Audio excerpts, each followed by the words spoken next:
ஆனால் செய்திகள் எப்படி வெளிப்பட்டது என்று சொன்னால் 10 நாள் கெடுபிடித்து விட்டார் என்ற செய்திகள் பரவலாக வந்திருக்கிறது.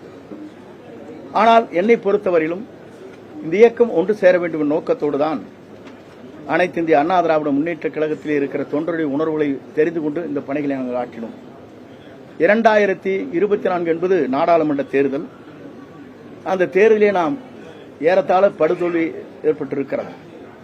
10 தொகுதியிலே நாடாளுமன்ற தொகுதியில் 3வது இடம், 2 தொகுதியிலே 4வது இடம். நம்முடைய இயக்கத்தை எப்படி வழிநடத்தி செல்ல வேண்டும் என்ற நோக்கத்தோடு தான் அந்த கருத்துக்கள் பரிமாறப்பட்டிருக்கிறது. நான் அதை சொல்வதற்கு காரணம், மீண்டும் அனைத்து இந்திய அண்ணா திராவிட முன்னேற்ற கழகம் புத்துயிர் பெற்று நல்லாட்சி தமிழகத்திலே நடைபெற வேண்டும்.